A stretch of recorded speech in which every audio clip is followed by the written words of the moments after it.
Boker Tov, ces paroles de Torah seront les Nishmat, Henri Charles Aaron, Ben Shlomo Verachel, Ruach Adonai Tenichenu Began Eden. Pour la réussite et la guérison rapide de tous les soldats blessés et pour le retour de tous ceux qui ont été pris en otage.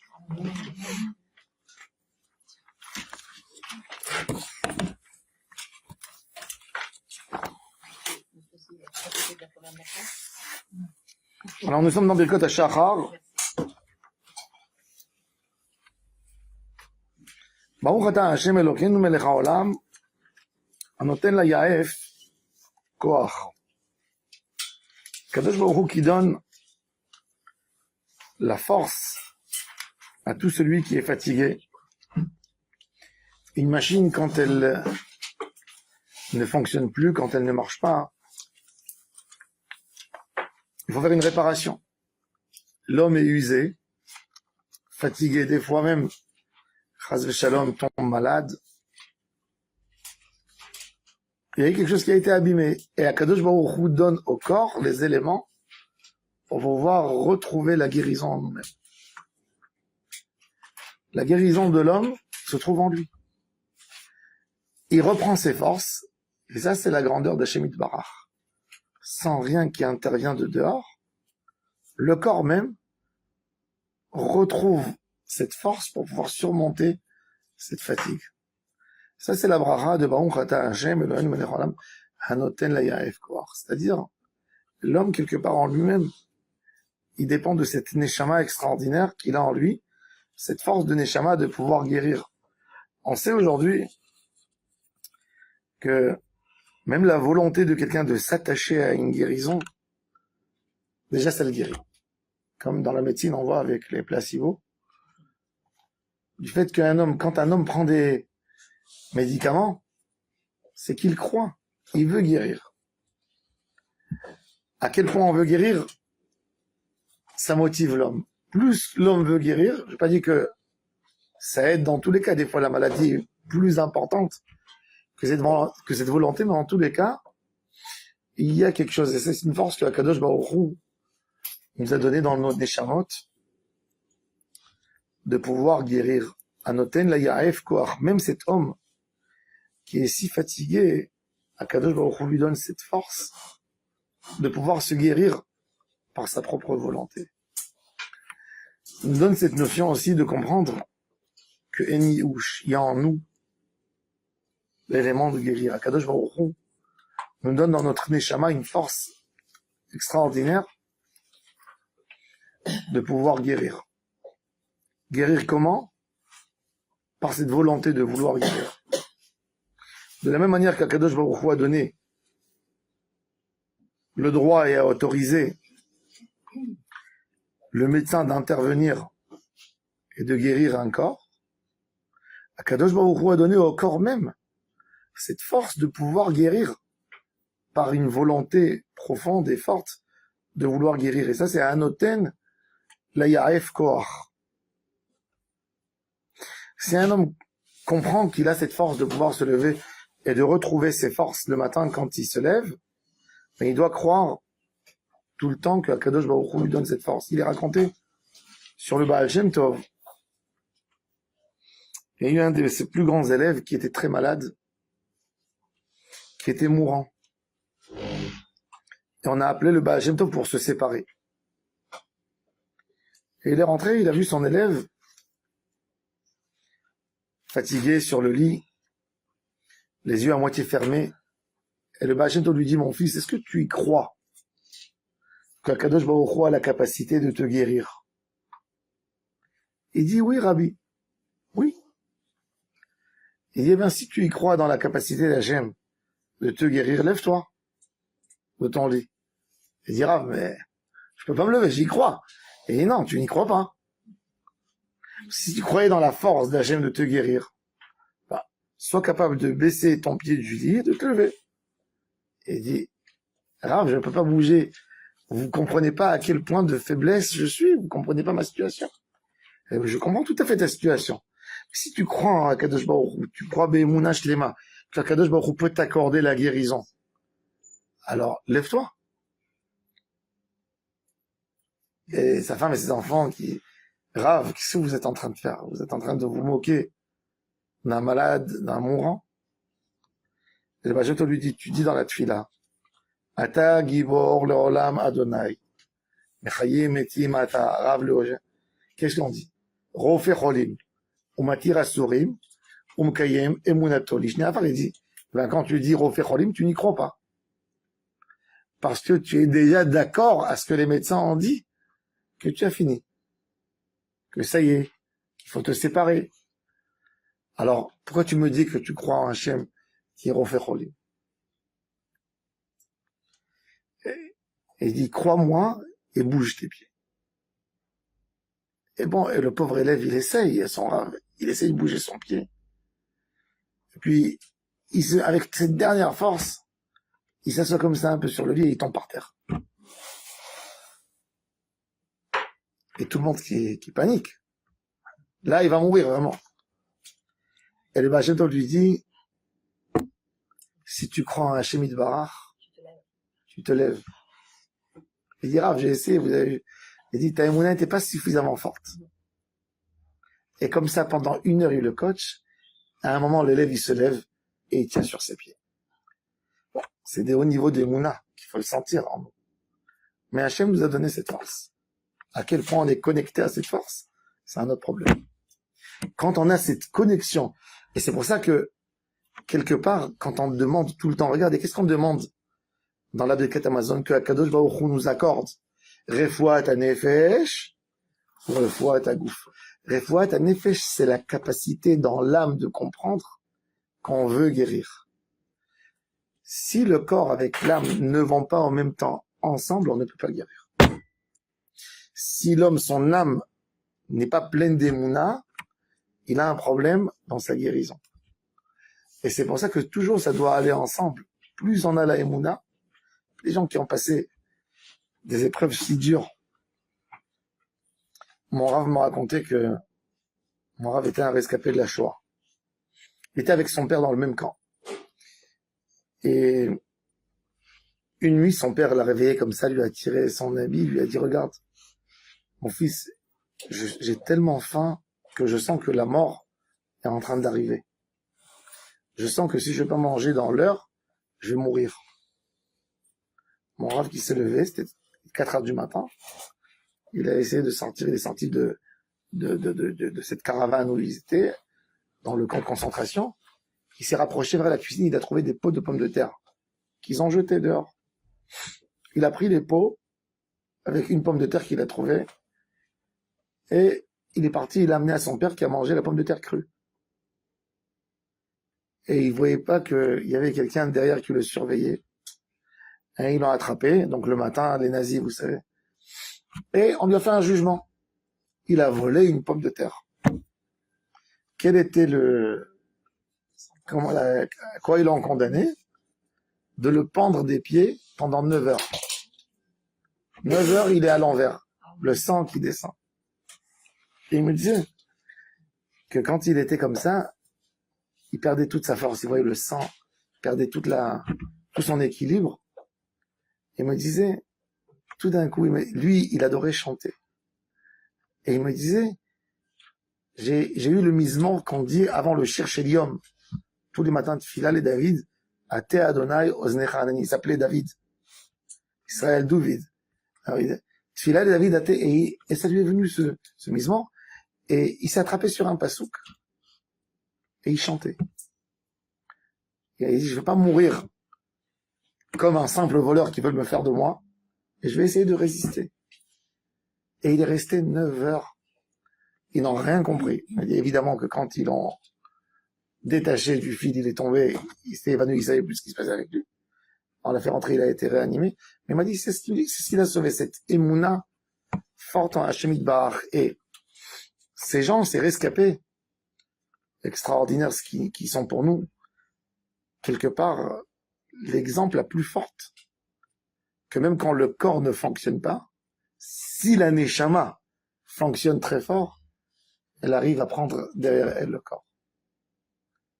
Ce qui se passe chez l'homme, c'est qu'on perd espoir parce que le corps nous donne des limites. Le corps a mal, le corps nous montre qu'il peut plus. Alors qu'est-ce qu'il fait? Il entraîne la Neshama avec lui dire, voilà, ça y est. Mais quand la Neshama, elle marche, malgré tout, eh ben, elle va tirer le corps derrière elle. Et ça, c'est cette bracha extraordinaire. Anoten la yaef koach. Un corps faible, fatigué. Et ça, c'est l'espoir de la Géoula. Am Israël, croyez que quoi? Qu'on est rien, ça y est, que c'est fini, c'est fini. On est en galoute. Comment on peut retourner en Eretz Israël? Elle est envahie, comment, c'est quoi ce rêve, cette histoire de, que Kadosh Baruch Hu ramène le Ham Israël du monde entier sur Eretz Israël? Et ça, c'est le sot de la Géoula. Quand le Ham Israël a cette force spirituelle contre la nature, contre tout, de venir en Eretz Israël, ça, c'est le corps de la nation qui se réveille. Ça, c'est un hôtel de la Yaref Koach. On a une bracha, par moi, extraordinaire. Roka Haaretz Alamaim. Quand on veut dissoudre, on a un bout de terre, vous voulez le séparer, qu'est-ce que vous faites? Vous versez de l'eau dessus, n'est-ce pas? Qu'est-ce que Kadosh Baruch Hu a fait? Il a fait que notre terre, le globe, tient sur l'eau. C'est pas que l'eau, elle est sur la terre, c'est vrai. En bas de l'océan, il y a de l'eau. Et il y a de la terre. Mais en bas de cette terre, qu'est-ce qu'il y a? Il y a de l'eau. Quand vous cherchez de l'eau, qu'est-ce que vous faites? Vous creusez. C'est-à-dire la terre, elle tient l'eau. Et ça, c'est Roka à Haaretz Alamaim. Nous, on a l'habitude que le dur attrape le liquide. Et à Kadosh Baruch Hu, qu'est-ce qu'il fait? Dans la Briat Haolam, le liquide est sous le dur.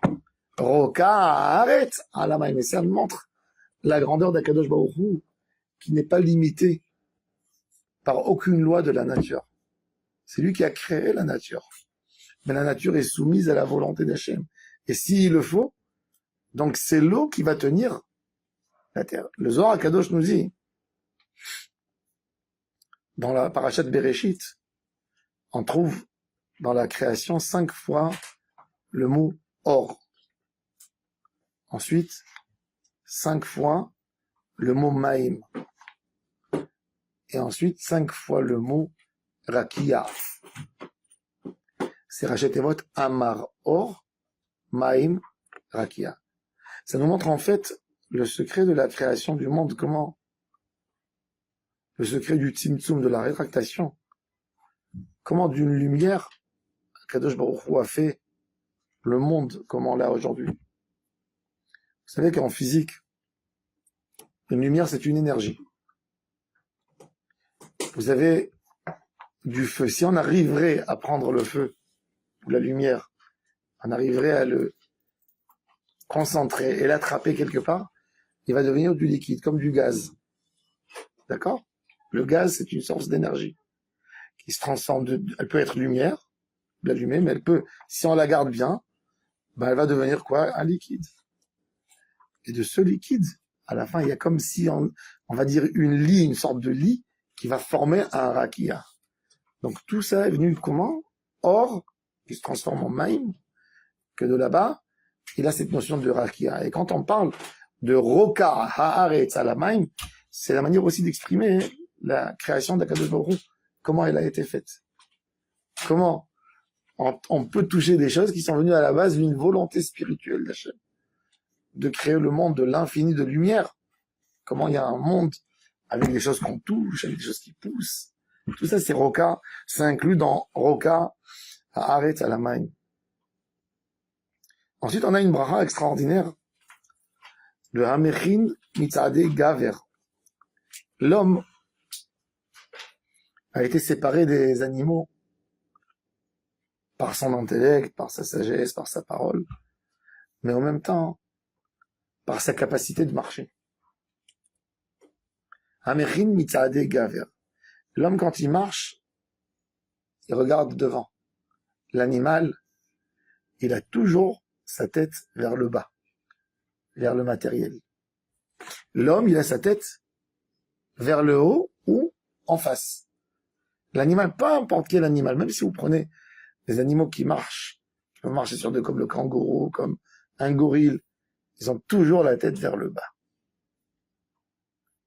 C'est-à-dire, l'animal, il tire vers quoi? Vers la terre. Vers les envies, vers tout ce qui est. Et l'homme, Akadosh Baruch Hu l'a créé, toujours vers le haut, monte. Ne sois pas comme un animal. Et ça, c'est Amerin Mitzadega vers l'équilibre des pieds, il va dépendre de la tête. Quand quelqu'un il a sa partie haute du corps qui n'est pas droite, il aura des problèmes de marcher. Amerin Mitzadega vers cette force de pouvoir marcher, cette force de pouvoir aussi calculer nos pas. Et Mitzadega vers c'est aussi nos pas. Akadosh Baruch Hu, il décide où on va.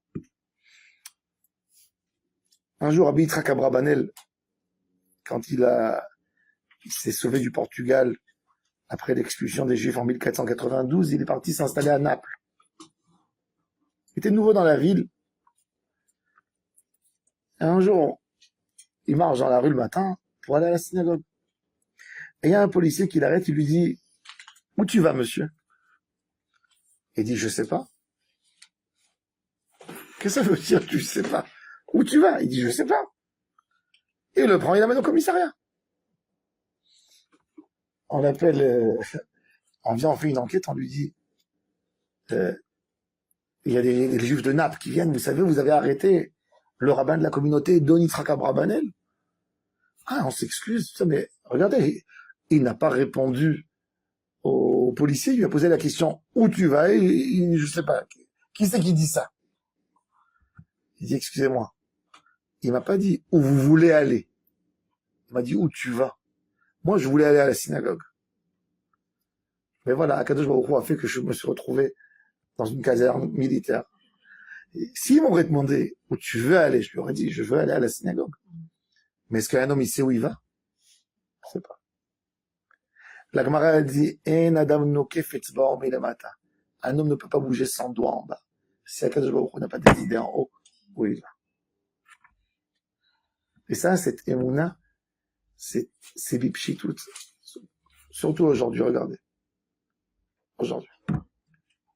On sent ça plus que toujours. J'étais dans un mariage avant-hier, une demi-heure avant le mariage, il y avait la sirène, et allez là-bas, allez là-bas. Un homme, il va au mariage, le serveur me dit à un moment, me dit, couche-toi par terre. Je lui dis, je vais me salir entièrement, couche-toi par terre. Mais c'est comme ça.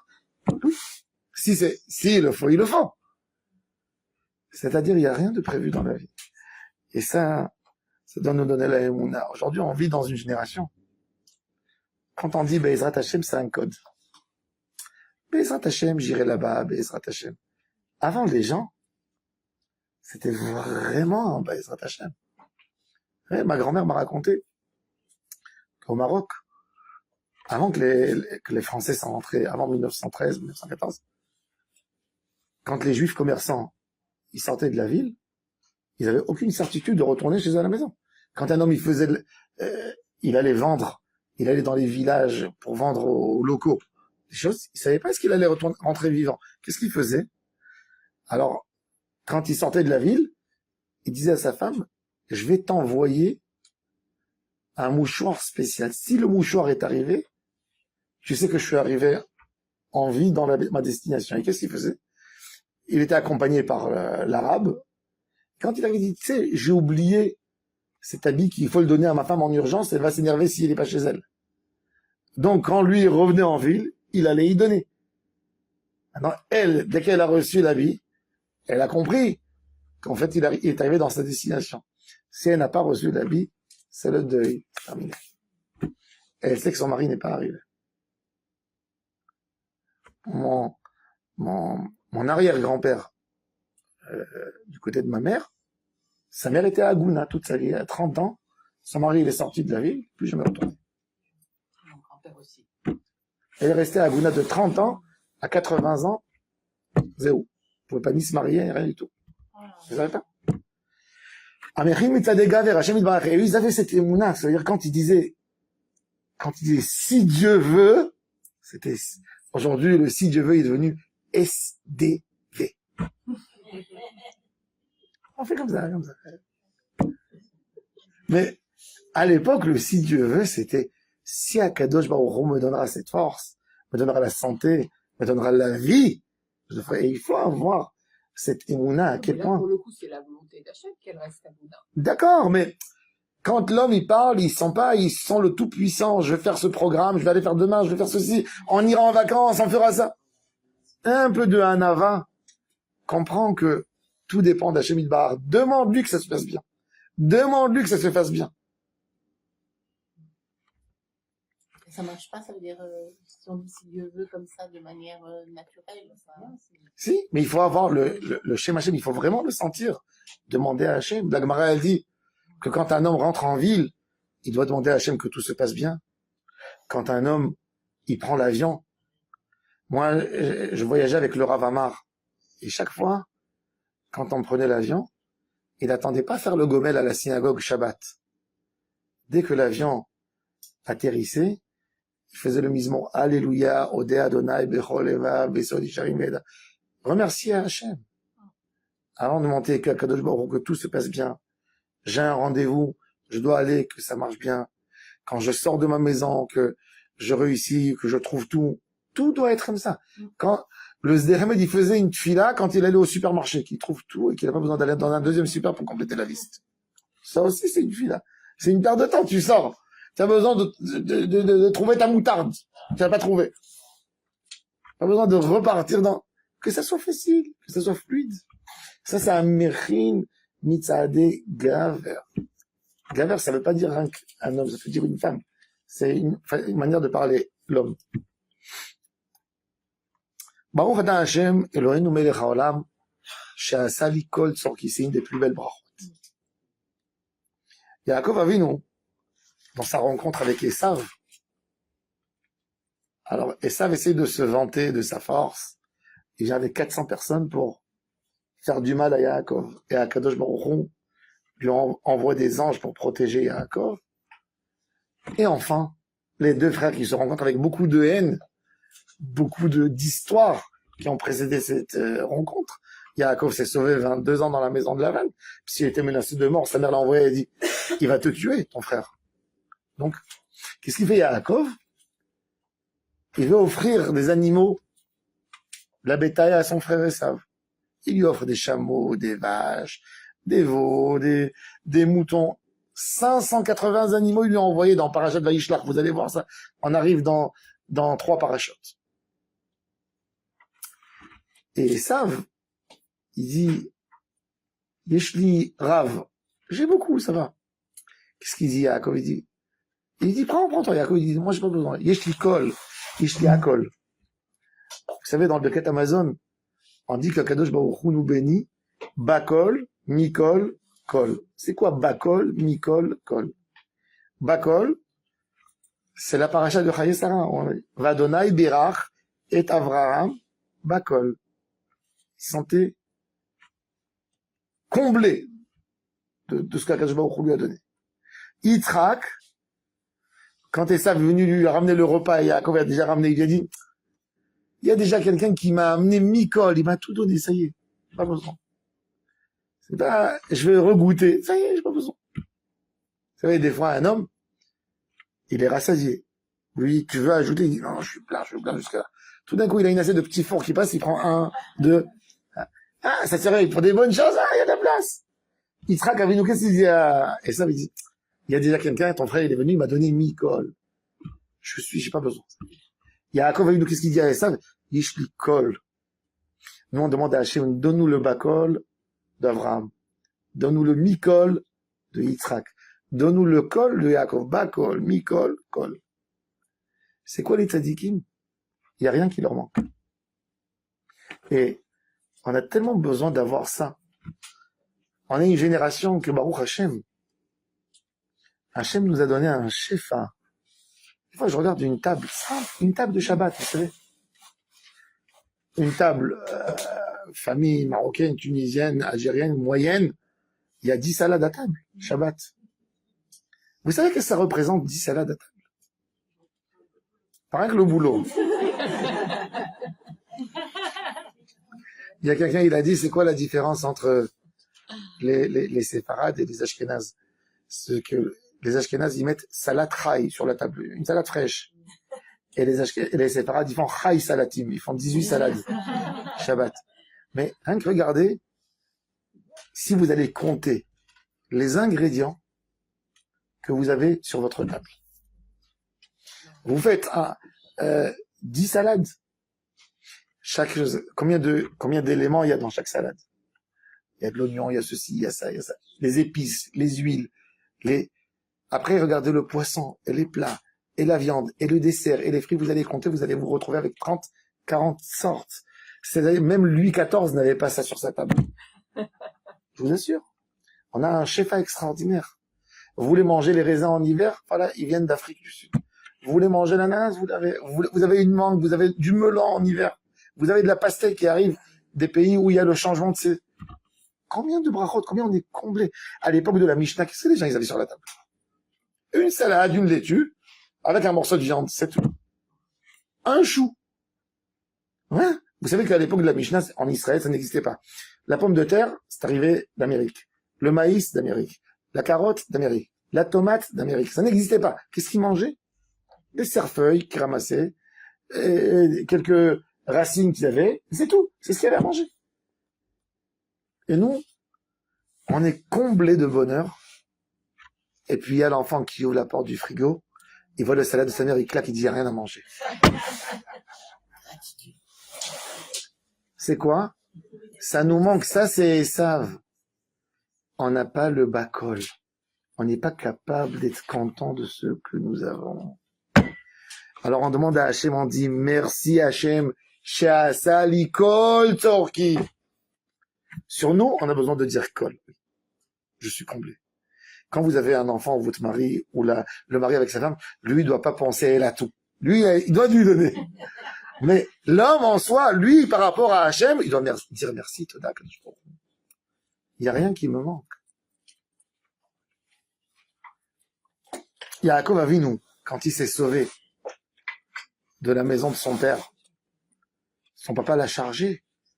Comme Eliezer, quand il est parti chercher une fille pour Yitzhak, il est parti avec 10 chameaux, chargés de bijoux, de bonnes choses, etc.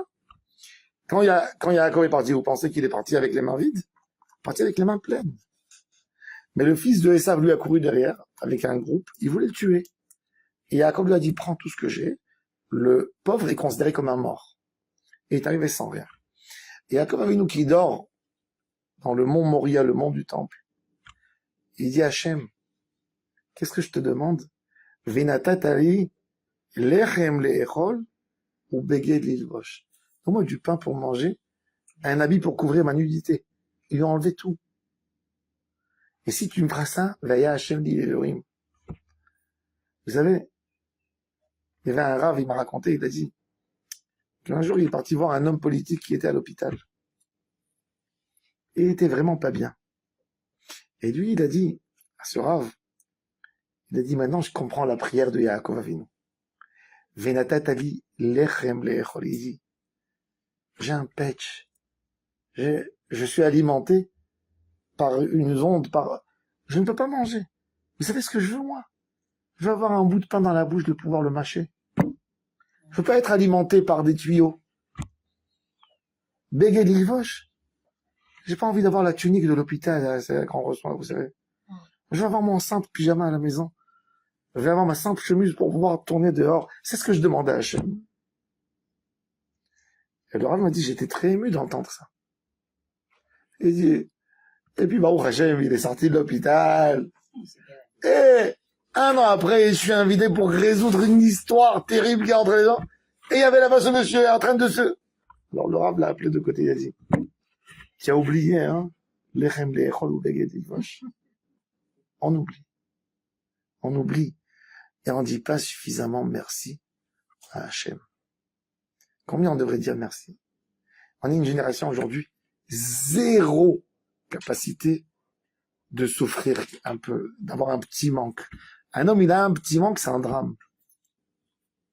Qu'est-ce qu'il y a de grave s'il n'y a pas ça et ça et ça? Qu'est-ce qu'il y a de grave?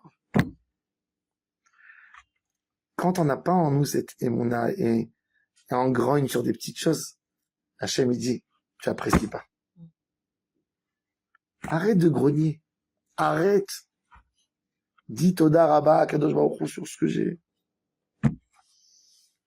Mon Rav, le Rav Naïvoner, qui était un rescapé d'agent.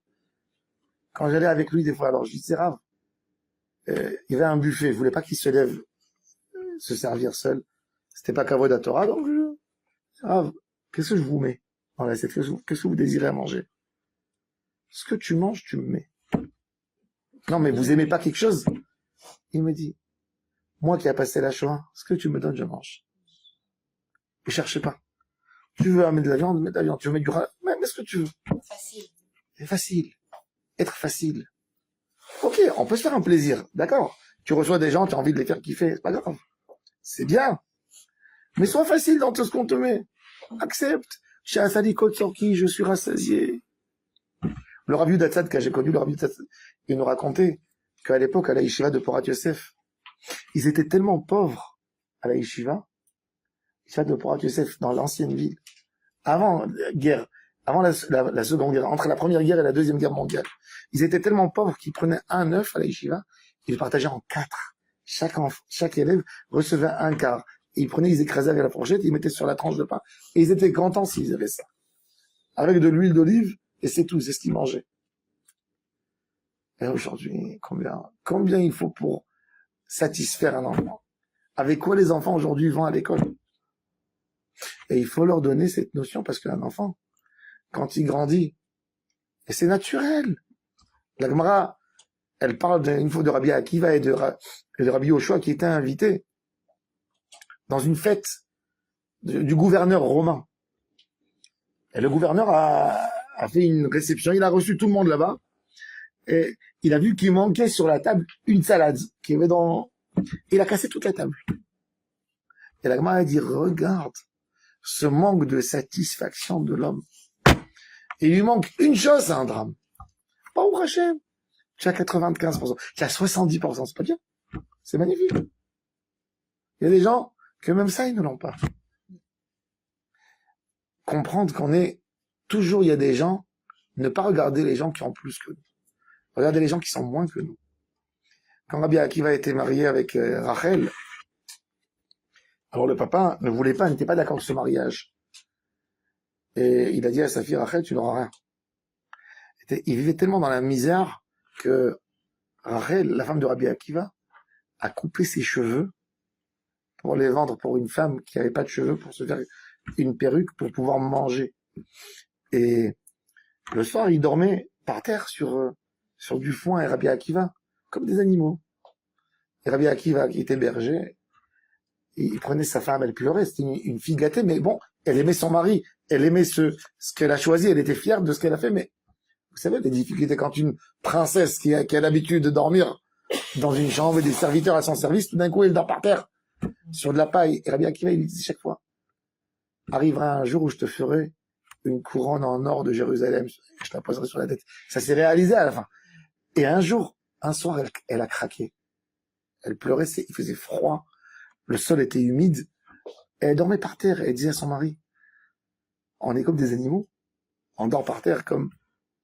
Et Eliyahu Hanavi, il est venu, il a tapé à la porte. Il a dit, excusez-moi, ma femme, elle vient d'accoucher. Et il y a le petit dans ses bras, et on a besoin d'un peu de paille pour le mettre par terre, sur de la paille. Alors il y a son mari, waouh, il y a des gens plus pauvres que nous. Ok.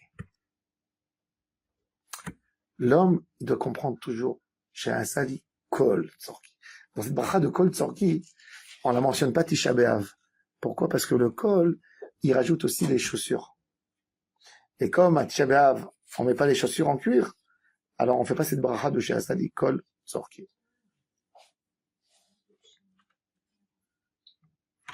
Même Kippour, on fait pas cette bracha parce qu'on met pas des chaussures en cuir. Baruch atah Adonai, Eloheinu melech haolam she'akol nהיה bidvaro. De là, le Ben Ishraï, il a tiré une autre leçon très intéressante. Vous savez, chez les hommes, on a des hommes qui sont introduits dans la Torah, ils ont des habits de Shabbat. Il faut avoir pour les enfants, pour son mari, un habit de Shabbat. C'est pas qu'on a plusieurs t-shirts, et avant Shabbat, on prend un t-shirt propre, un pantalon. Le Shabbat, il doit être de la même manière qu'on reconnaît le Shabbat par la belle table, par les bougies, on doit reconnaître sur un homme, c'est Shabbat. Comment tu vois? Tu vois avec ses habits. il a des habits de Shabbat. Le Zohar HaKadosh nous dit qu'il faut que quand l'homme passe dans la rue, on voit c'est Shabbat. C'est vrai que chez les femmes, c'est plus compliqué. Parce que, bon, les habits, on va avec dans les soirées, dans les endroits. Il faut avoir au moins quelque chose que tout le monde sait. C'est Shabbat. Dans les milieux Haredi, les femmes, elles ont toutes le chalouk à la maison de Erev Shabbat, en velours, qu'elles mettent ça Erev Shabbat. C'est l'habit uniquement de Shabbat. Alors, chacun qui rentre dans n'importe quelle famille Haredi, dans les milieux Haredi, la femme, même la femme, elle a son chalouk de Erev Shabbat. Il n'est pas mis dans aucune occasion, sauf pour la table du Shabbat, Erev Shabbat. Pour avoir un habit de Shabbat. Et ça, c'est très important parce qu'on est mechabé de Shabbat, même dans la vie. J'ai un habit de Shabbat que je le mets jamais, je le mets uniquement Shabbat. Pas quand je sors dans un mariage. C'est l'habit du Shabbat Kodesh. D'où on apprend ça. Au niveau des accessoires aussi. Par exemple, les lunettes. Il y a fait Meod. Oh. Alors, le Ben Ishra, il pose la question. Pour un homme, ou même pour une femme. Est-ce qu'on a besoin d'avoir des chaussures spéciales de Shabbat? Un chapeau spécial de Shabbat? Alors, il dit ça, non. Pourquoi? Parce que le Zohar, il parle du levouche. Et il dit dans les Birkot HaShachar, la bracha de Malbish Arumim, elle n'acquitte pas tout. Voilà, les chaussures sont écrites dans Kol Tzorki. Donc il dit, il n'y a pas d'obligation, il tire ça de des Birkot HaShachar, il dit, le levouche, que le Zohar, il met l'accent, c'est sur l'habit, et pas sur les chaussures, sur le chapeau, etc. Là, on passe sur une autre bracha de Ozer Israël Bigvura. Le Ozer Israël Bigvura, c'est la ceinture. Alors, les hommes sont obligés de mettre, d'après la halakha, une ceinture quand on dit la prière, quand on a un moment de tfila, ou les Torah pour séparer entre la partie haute du corps et la partie basse du corps. La ceinture, pour les gens aujourd'hui, c'est un accessoire de beauté. Un homme, il met le pantalon à sa taille. Pourquoi tu as besoin d'une ceinture? Non, mais c'est pas beau d'avoir un pantalon sans ceinture. Nous, on met la ceinture pas rien que pour un accessoire de beauté. C'est pour ça qu'il dit Ozer Israël Begvura. Le juif, il met pas la ceinture que pour parce que c'est un accessoire de beauté. Parce que un pantalon, ça marche pas sans ceinture en cuir. Non. Il le met parce qu'il y a une halakha. C'est pour ça que c'est approprié à Israël. Avant toutes les brachot, c'est valable pour un juif comme pour un goy. Anoten la yaef koach, okar etel hamayim, zokef kfufim, al bisharum. C'est pas écrit Baruch ata Hashem, zokef Israël kfufim. Non. Mais là, quand on parle de Ozer Israël, on parle de la ceinture, on parle du rôle. Il y a un rôle à la ceinture qui est un rôle au même temps de halakha. Ensuite, on a Oter Israël Betif Hara. Oter Israël Betif Hara. Le Oter Israël Betif Hara, c'est le chapeau. Pour la ceinture, pour les femmes, Elles sont pas obligées. Alors, on ne doit pas les dire, ces phrases-là. On dit quand même pourquoi, parce que aussi Ozer Israël Bigvura, hein, à l'époque, quand un homme sortait en guerre, les armes, ils sont toujours gardés sur quoi? Sur la hanche, sur une ceinture. Que ce soit l'épée, que ce soit un pistolet, que ce soit, c'est toujours posé ici. Alors on parle d'une Gvura d'Akadosh Baruch Hu, de donner une force, une protection au Ham Israël. Il y a plusieurs choses qui rentrent dans la même, comme je vous ai dit, dans Kol Tzorki, il y a la chaussure, mais en même temps, il y a la bracha de remercier Hachem, merci sur votre marque. Donc c'est vadaï, c'est bon, même c'est valable même pour les femmes. Même les femmes, elles font cette bracha de Ozer Israël Bigvura. Oter Israël Betifara, c'est le Kisui Roche. Une couronne, une tif eret. Et ça, c'est la bracha de Oter Israël Betifara. Nous, on met pas simplement une cagoule pour avoir chaud dans la tête. On le met les hommes et les femmes pour prononcer le nom d'Hachem. La femme aussi pour Tzniut. Donc, on a, encore une fois, cette notion qui est dans le Ham Israël. Oter Israël Betifara. C'est pour encore un but pour réaliser la volonté de la Torah. Là, on a 3 brachot. Elles sont là pour exprimer, en fait, notre remerciement à Hachem d'être juif. Quand un homme, des fois, il se pose ces questions, il dit, si j'aurais pas été juif, la vie aurait été beaucoup plus facile pour moi. Pourquoi j'ai besoin de 613 mitzvot? J'aurais été un être humain gentil, bon, j'aurais fait de la charité, j'aurais fait de bonnes choses. Pourquoi, Kadosh Baruch Hu, tu m'as fait naître dans une famille juive où j'ai besoin de jeûner 5 jours par an? Où le matin, quand je me lève, j'ai froid et j'ai besoin de faire Netilat Yadayim, et où je peux pas manger un moti, du pain sans faire Netila, où je suis obligé de faire une longue Birkat Hamazon. Pourquoi j'ai besoin de me prendre la tête avec tout ça? Des fois, c'est des idées qui traversent l'esprit. Alors, on fait des brachot pour dire à Hachem qu'on est content de notre sort. Et on amène 3 étapes. Alors tout d'abord, Baruch ata Hachem Eloheinu melech haolam shelo asani goy. Ça va. Je l'accepte que je suis né dans une famille juive. J'accepte tes décrets que tu m'as mis, que par la vie et les circonstances, j'ai fait que je suis né ou que je me suis rapproché du Ham Israël. Je ne regrette pas là-dessus. Ça, c'est shelo asani goy. C'est pas pour diminuer quelqu'un, chas v'shalom. Non. C'est pas ça le rôle des brachot. Chacun, Akadosh Baruch Hu a créé toute l'humanité. 8 milliards de personnes, chacun, Akadosh Baruch Hu est responsable de lui, a une volonté. Un homme qui habite au Népal, Akadosh Baruch Hu voulait qu'il naisse là-bas, et il a un rôle dans sa vie, oui, c'est sûr. Moi, je ne dis pas que, d'un point de vue, lui, il est comme ça. Non, c'est pas un sens de supériorité ou d'infériorité, non. C'est tout simplement, moi, je veux dire à Hachem, j'accepte, je suis pas révolté contre toi, que tu m'as mis dans une famille juive où j'ai besoin de faire autant de mitzvot. Je l'accepte. J'accepte que j'appartiens à Israël et que tu demandes de moi d'autres choses plus que les autres. Alors, bon, merci. Baruch ata Hachem, sois béni, shelo asani goy, que tu m'as pas fait goy. Après, ok, tu veux être juif, mais je peux être juif eved. Je suis chayav dans une partie des mitzvot, pas dans toutes les mitzvot. Ça aurait été plus facile pour un homme de ne pas se lever le matin, de ne pas rater Kriyat Shema. C'est une mitzvah qui dépend du temps.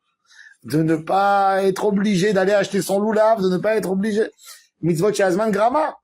Le Eved, il est pas tour. Il y a encore d'autres mitzvot. Il est pas tour de l'Imout Torah. Pourquoi j'ai besoin d'aller faire un dafayomi, une heure, et pourquoi? Alors, on dit sur ça aussi. Merci Hachem. Shelo Asani Aved. Tu m'as pas fait serviteur, esclave. Dans les serviteurs, malheureusement, il y a beaucoup parmi nous, je pense, qu'on est serviteur. Vous savez, d'après la halakha, un juge n'a pas le droit de signer un contrat où il travaille chez quelqu'un à n'importe quel moment, où il est disponible 24 heures sur 24. Il y a des gens qui ont des postes où vous devez être disponible 24 heures sur 24. Ça, c'est de l'esclavage. Même si on va pas vous appeler, mais on peut vous appeler dans les 24 heures, ça s'appelle esclave. Tu n'as pas un moment pour toi. Des fois, je rentre dans des sociétés high-tech, et je vois les gens avec les badges. Vous savez, il y a son nom, et j'ai dit, regardez, le serviteur, il a mis sa photo, il a mis son numéro, et lui, il est fier. Mais en réalité, il montre à tous, je suis serviteur. Il prend 30 000 par mois, mais quoi? Mais quand il rentre à la maison, il a le boss qui l'appelle, tu sais, tu vas faire un zoom à 2 heures du matin parce que on a un client aux États-Unis. Un médecin, il fait un salat nefashot. C'est autre chose. Lui, il a envie de donner. C'est pas que la société l'a obligé. C'est lui qui donne. C'est autre chose.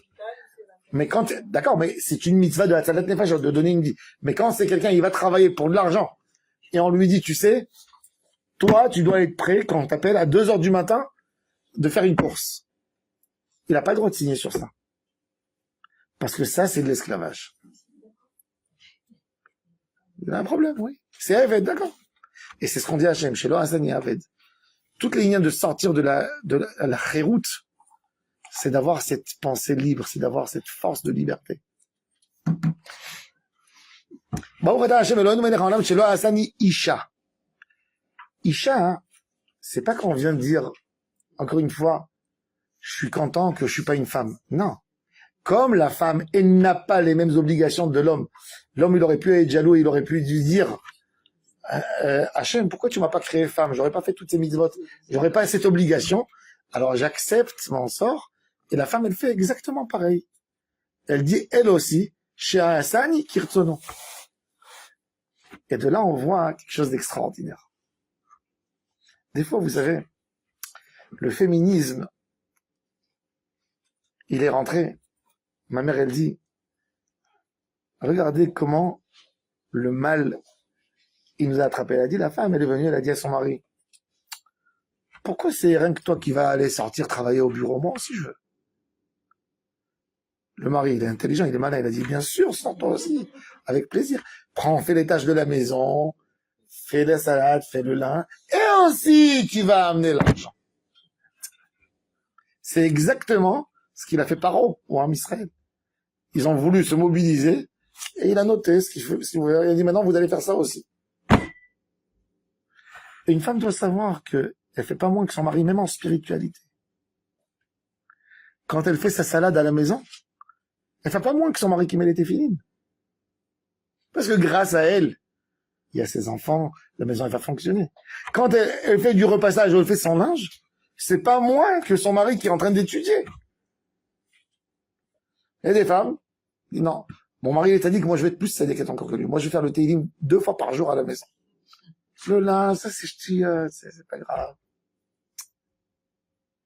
Le rôle de quelqu'un, un homme tzaddik, une guerre, on la gagne quand chacun il est dans son endroit et il fait ce qu'il a à faire. Un soldat qu'on a mis dans un camp militaire, on lui a dit, toi, tu vas être à l'entrée pour garder celui qui rentre et celui qui sort. Je dis, c'est quoi ce poste? On m'a mis là dehors gardien. Moi, je veux être à l'intérieur, je veux faire les choses, je veux travailler. Si tu quittes ton endroit, il y a l'ennemi qui va rentrer. Si le gars qui est à la cuisine, il va dire, moi, je suis venu à l'armée franchement, pour éplucher des pommes de terre. C'est pour ça que je suis venu. Moi, j'ai des capacités, je suis informaticien. Moi, je veux aller dans... Alors, les gens, ils vont crever de faim, ils n'auront pas de quoi manger. Chacun, il a son rôle. Et quand tu le fais bien, t'es pas moins important que l'autre. Il y avait un rave, le rave de Jérusalem, il a dit à sa femme, un jour, il a dit, grâce à toi, moi, je vais rentrer au Olam Haba. Elle a dit, t'es sérieux, qu'est-ce qu'on va dire? Il dit, regarde, toi, tu t'es marié avec moi, hein. Tu crois que je suis tzaddik. Donc, toi, tu te lèves le matin, tu fais... Mais en fait, moi, je suis pas un grand tzaddik comme que tu penses. Il dit, quand on va arriver au Olam Haba, toi, tu vas croire que moi, j'ai ma place au Gan Eden. Et tu vas voir que la Kadosh Baruch Hu va te dire, non, ton mari, en fin de compte, c'était pas le plus grand des tzaddiks. Toi, tu vas dire, non, moi, je veux rien savoir. Moi, je sais que moi, je suis resté à la maison. C'est moi qui ai pris les enfants pour les amener à l'école pour permettre à mon mari d'aller faire la tfila. Attends. Moi, je croyais que mon mari, il faisait des tfilotes extraordinaires comme Abraham Avinu. Ben, moi, je suis désolé. Moi, je me suis marié, pour moi, avec le plus grand des tzadikim. Ben, moi, je dois avoir la plus belle des maisons, le plus grand palais en haut, parce que, pour moi, j'étais marié avec le plus grand des tzadiks. Il dit, qu'est-ce qu'il va dire à Kadosh Baruch Hu? Il conteste pas, toi, tout ce que tu t'es donné pour moi. Alors Hachem, il va te donner le plus beau des palais en haut. Tu vas dire à Hachem à la fin, tu m'as donné le palais, fais rentrer mon mari aussi dedans. Alors il dit, grâce à toi, moi j'aurai mon honneur. Et une femme qui a envoyé son mari étudier la Torah. Et son mari est rentré à la synagogue, il s'est endormi. Cette femme, elle a 1 heure de Torah à 100%, mais lui, il n'a pas. Pourquoi? Parce qu'elle a envoyé. Elle s'est débrouillée, elle était là pour prendre les enfants pour le bruit à la maison. Elle lui a pas dit, prends les enfants parce qu'elle sait qu'il va aller étudier. Elle est à 100% là-dedans. Et ça, c'est la bracha Hasani Kirtsono, le Aboudré Mizi. Kirtsono, il dit, c'est plus élevé encore que Lo Hassani. Il dit, c'est quoi un homme? Un homme, je ne suis pas ceci. Je ne suis pas ça. Qu'est-ce que tu es? Ah, ça, je sais pas encore. Vous savez, dans la galoute, le juif en galoute, son problème, c'est qu'il n'est pas comme ses voisins. En Eretz Israël, on te demande qui tu es. Qu'est-ce que tu représentes? Chez Hassani Yehudi, chez Hassani Kirotsono, À Kadosh Baruch Hu, la femme me dit, moi, je sais pas te dire, je suis pas ça, je suis pas ça, je suis pas ça. Moi, je sais te dire, je suis comme ce que Hachem a fait, a voulu de moi. C'est beaucoup plus fort, beaucoup plus important que chez Lo Hassani. Je ne suis pas. Alors, qu'est-ce que tu es? Ok, j'ai compris que t'es pas rouge, t'es pas vert, t'es pas jaune. Qu'est-ce que tu es? Qui tu es? C'est quoi ton caractéristique? Comment je peux, où je te fais rentrer? Dans quelle case? Chez Hassani Kirtsono, c'est le plus haut niveau de Avodat Hashem. Ça, c'est ces trois brachot. Chez Lo Hassani Goy, chez Lo Hassani Ravet, chez Lo Hassani Isha. On va finir la dernière.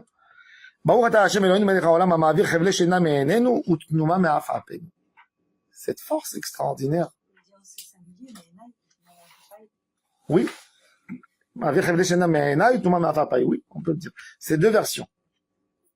Parce que Afrapaï, on parle de l'homme. Afrapaïm. Alors on a les yeux, on a le sommeil dans les yeux, et on a les paupières. Les paupières. Vous savez que l'œil d'un homme, il y a quelque chose de très intéressant. Vous prenez quelqu'un qui dort, d'accord? Qui dort très profondément. Vous lui ouvrez les yeux, d'accord? Et vous faites comme ça devant lui. Est-ce qu'il voit? Et pourquoi? Le schéma n'est pas là. Il a fait, parce que la force de voir, Amaravir Chevle Shena, quand le cerveau dit qu'il est en situation de, l'ordinateur il dort, il veille, ben il veille. Alors on demande à Hachem de nous donner la force que elle redonne à l'œil cette possibilité de voir, parce que l'œil c'est pas parce qu'elle est couverte qu'elle ne voit pas. Même si elle est découverte, elle ne voit pas. Ça c'est Amaravir Chevle Shena. Hachem il enlève le sommeil, d'où des yeux d'abord, et après de ce muscle des paupières. D'ailleurs, d'après la halakha, vous savez, il y a quelque chose de très intéressant. Dans une grotte shrita, des fois on a égorgé un animal. On fait la shrita. L'animal, pour être sûr que l'animal n'est pas mort de peur avant, il faut qu'il ait une réaction nerveuse. Si par exemple on a égorgé un mouton, on a égorgé, et il n'y a rien qui bouge en lui. C'est pas cachère. Je dis qu'il est mort de peur quand je lui ai ramené je lui ai mis le couteau sur son cou. Il a besoin d'avoir une réaction nerveuse, de prendre la patte, de la ramener comme ça, faire 2 fois. Pour les poulets, c'est autre chose. On donne ou ce système nerveux de la main, ou qu'il fait monter les paupières sur les. Vous savez pourquoi?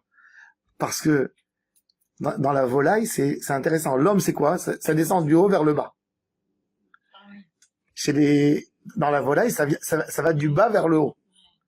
Donc, il a besoin de faire un effort pour le faire monter. Donc, son système nerveux, il montre que le système nerveux fonctionne. Il ne se ferme pas d'en haut vers le bas, il va du bas vers le haut. C'est pour ça que Shulchan Aruch nous dit que pour la volaille, il suffit qu'on voit la paupière qui bouge comme ça. Regardez cette force extraordinaire. Regardez comment Akadosh Baruch Hu, il nous sauve l'œil. Dès que vous amenez à quelqu'un, il y a quelque chose qui vient comme ça sur l'œil, qu'est-ce qui se passe? Les paupières, elles ferment tout de suite. Cette protection que Hachem nous a fait. Il y a du sable, pac, la paupière, elle se ferme, elle bloque. Et il y a des cheveux pour filtrer aussi, pour avoir encore une protection que Akadosh Baruch Hu nous a fait. Tout ça, ça montre sur la grandeur du Créateur.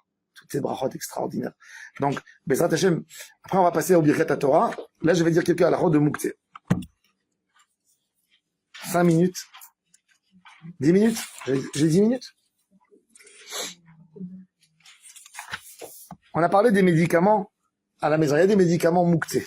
Des médicaments qui appartiennent, qui sont appropriés à une maladie rare, où on a, Baruch Hashem, personne qui a besoin.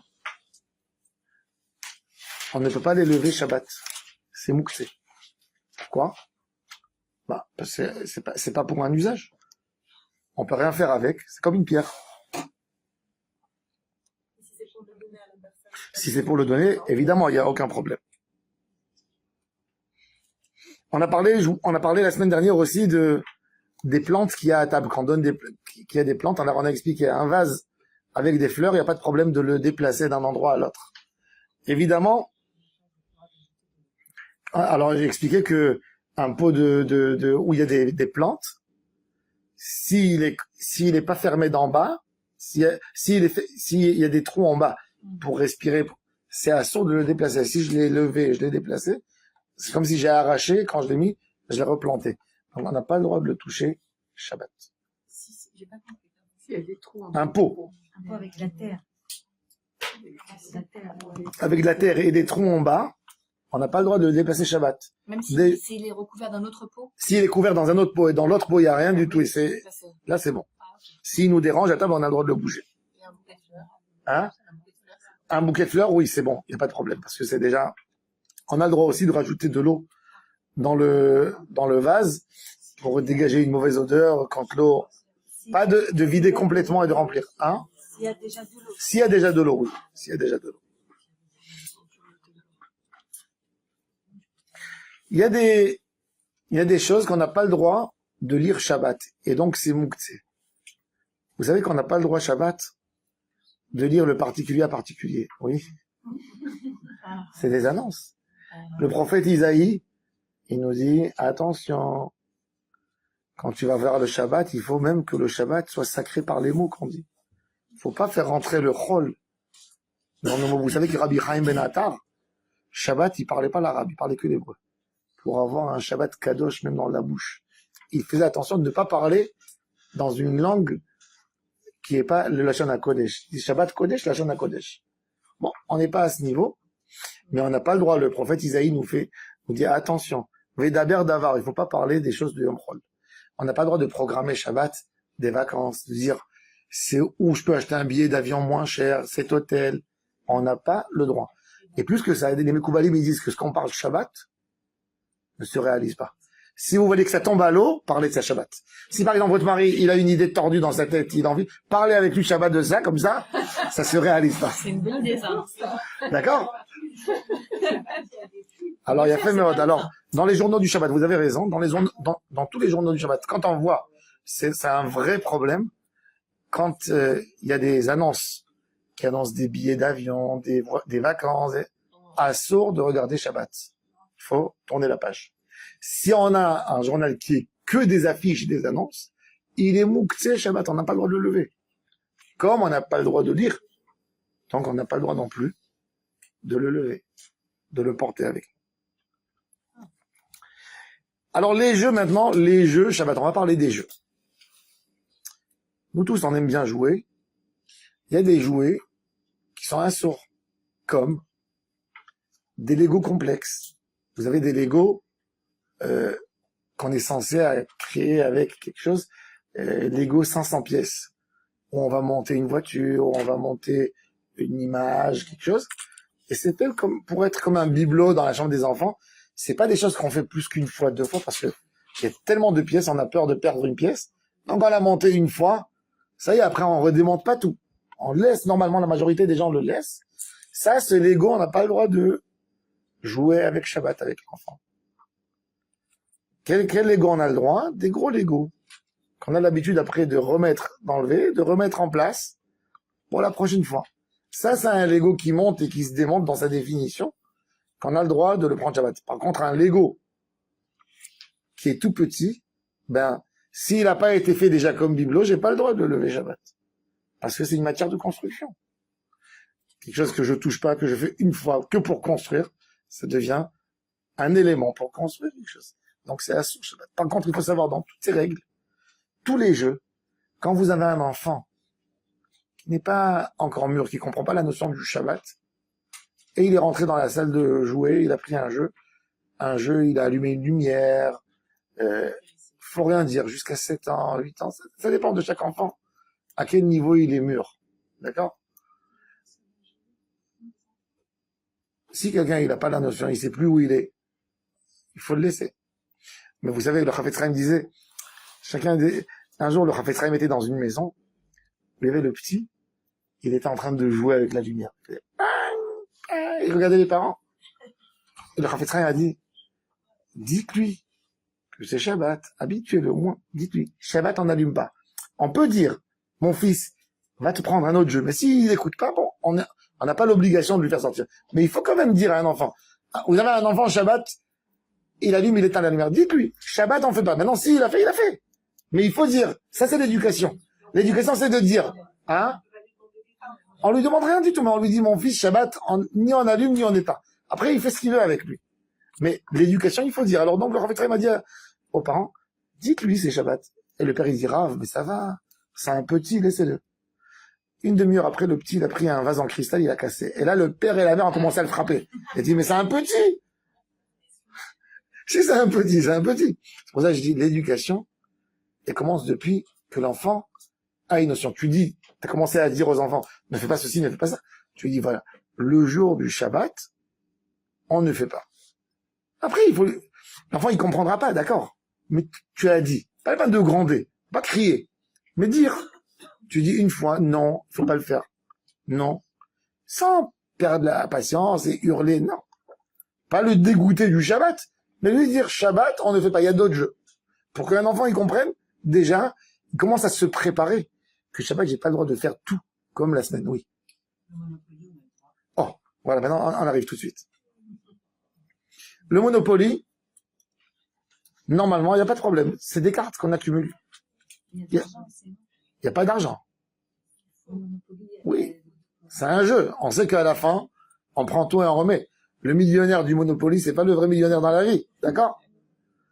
Donc, le Monopoly, d'après la majorité des poskim, il n'y a pas de problème.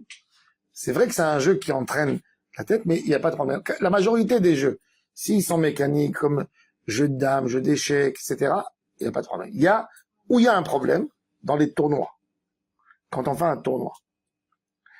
Ou dans les grands jeux d'échecs, là, des fois, en note. C'est des choses qu'on a l'habitude, des jeux qu'on a l'habitude de prendre des notes à côté, comme dans les tournois, on est obligé en note. Là, c'est assourd. Bon, quand c'est un jeu à la maison, on fait une partie d'échecs, bagamon, dame, puissance 4, aux cartes, tout ça, il n'y a aucun problème. Tout. Même si on trie. Hein? Même si on trie. C'est pas un tri parce qu'on utilise tout de suite sur place. Même si je compte les points avec des pièces, par exemple, je mets une pièce, j'ai un point, j'ai une pièce. Vaut mieux pas mettre des côtés pour ne pas arriver à commencer à compter. Quand on était enfant, on avait le jeu qu'on faisait pour comment? Boulier. Le boulier. Ça, on l'utilisait pas Shabbat. Pourquoi? Parce que le boulier, il existait aussi dans les épiceries. Il faisait ça pour compter et pour calculer. Donc, c'était un élément de commerce. Alors, on le touchait pas Shabbat. Toute autre chose maintenant, tout ce qui est électrique, des batteries, etc. Évidemment qu'il faut faire attention. Hein?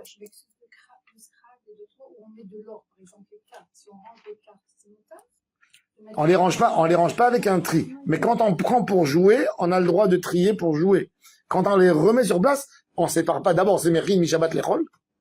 Quand on prend, alors on les met comme c'est. D'accord? Hein? Alors le puzzle, pareil. Si c'est un puzzle, c'est le même système du Lego. Si c'est un puzzle compliqué, 500 pièces, qu'on le fait une fois, c'est assourd de faire Shabbat. Si c'est des petits puzzles qu'on monte et qu'on redémonte, il n'y a pas de problème. Le ballon, Rabbi Yosef Karo, l'auteur du Shulchan Aruch, dans l'Empire ottoman, le ballon n'était pas fréquent. Il n'était pas fréquent. Les Orientaux ne savaient pas jouer au ballon. Le ballon est sorti d'Europe, d'Angleterre, le rugby, le football, etc. Donc pour le Shulchan Aruch, il n'a pas vu quel est l'intérêt dans cette histoire. Donc qu'est-ce qu'il a dit? Il a dit Mouktsé. Il a dit, qu'est-ce que tu fais avec un ballon? Aujourd'hui, un ballon, c'est un monde. Ballon de tennis. Donc nous, on a tendance à, même quand on est sfarad, on accepte les paroles du Rama. Tout ce qui est ballon, on a le droit de jouer Shabbat à une condition. Vos enfants, ils prennent le ballon de football, ils ont envie d'aller jouer avec les amis. Il faut leur dire de ne pas jouer sur de l'herbe, Shabbat, et de ne pas jouer sur de la terre vague, que sur un sol battu, ou de l'herbe artificielle, dans un terrain où il y a du béton. Là, on a le droit de jouer. Pourquoi on n'a pas le droit? Mishum Issour Ashvouye Goumot. On n'a pas le droit, hein. Parce que quand on va jouer, vous savez, au bi, qu'est-ce qu'on fait? On fait un petit trou pour que la bille, elle tombe là-bas. Donc, on n'a pas le droit de jouer au bi.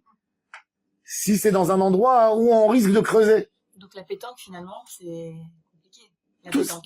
On creuse. Ouais. Ça me fait les boules, là. Ah, je sais pas, moi je connais pas la pétanque. Moi je connais pas la pétanque. Non, c'est La pétanque, c'est les boules, elles les sont boules en un peu acier. lourdes, alors peut-être qu'elles vont faire... Non, lourde, non, mais est-ce qu'il faut creuser? Est-ce qu'il faut tout? Est-ce que c'est de la terre? C'est de la terre ou c'est du sol battu? Si c'est de la terre, c'est assaut. Tout ce qui est en contact direct sur de la terre, comme ça risque, on veut égaliser, ou on veut faire, donc tout ce qui est dans son jeu qui risque de faire ça sur de la terre, on n'a pas le droit de faire ça. Ou sur du sable, c'est moi parce que ça se couvre.